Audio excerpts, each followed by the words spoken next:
It's Wednesday, September 21st, 8:02 in the morning, and I'm waiting for my proof copy of Dancing in Heaven to be delivered.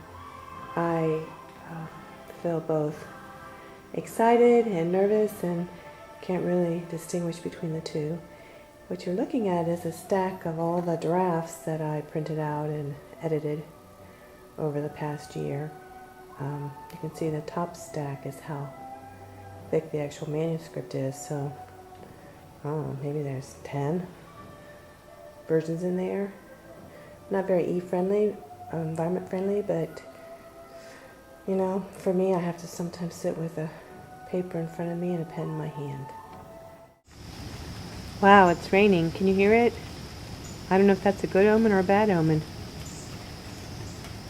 Guess I'm not going to be taking Arthur for a walk.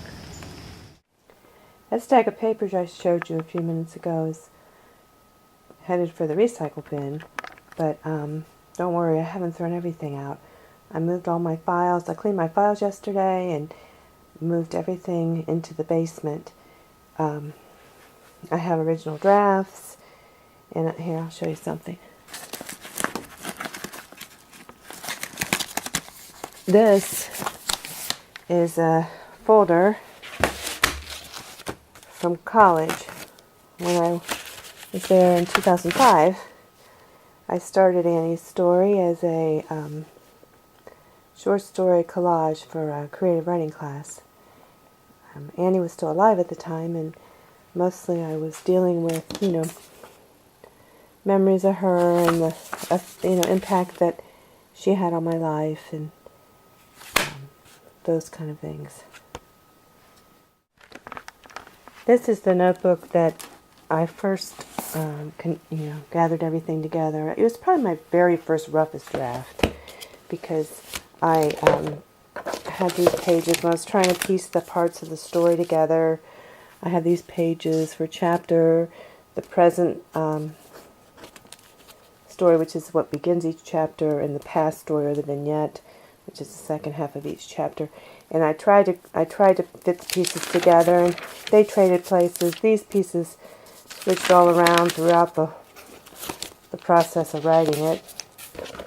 And then I have each chapter tabbed and worked on it in sections. This is my working, I guess you could call this my working draft.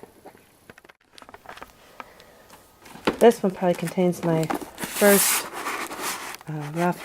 draft. I dated it November 22nd, 2010, and this is a copy. I made a copy from this version, and my mother has it, so we do have one copy of that. This is the manuscript that I sent Carolyn Walker, my early editor, and she returned it with a lot of notes and a lot of comments, and she was an invaluable help in the initial shaping of the story. And this is the manuscript I sent to a good friend of mine and college professor, Jeff Hillard.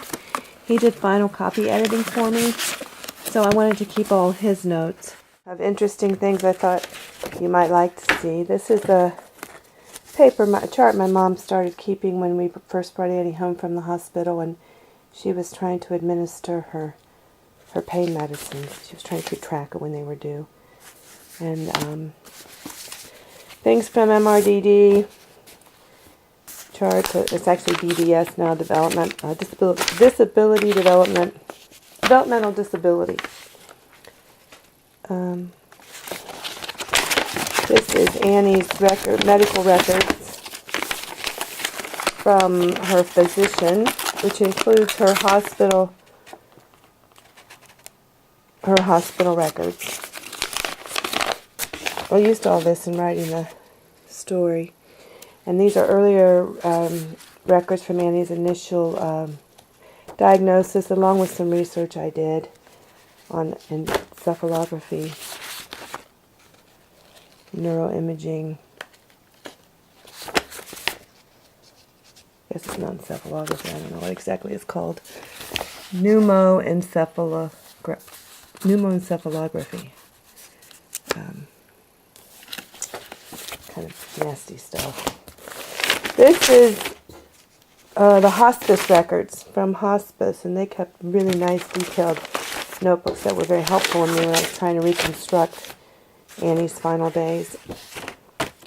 Well, it's 9:41 and I'm just sitting in my study waiting for somebody to deliver me my proof copy. I have about a million other things I could be doing today, but instead I'm having fun here with my video camera. It's 11:30 and the doorbell just rang. I see a package outside. My heart is pounding.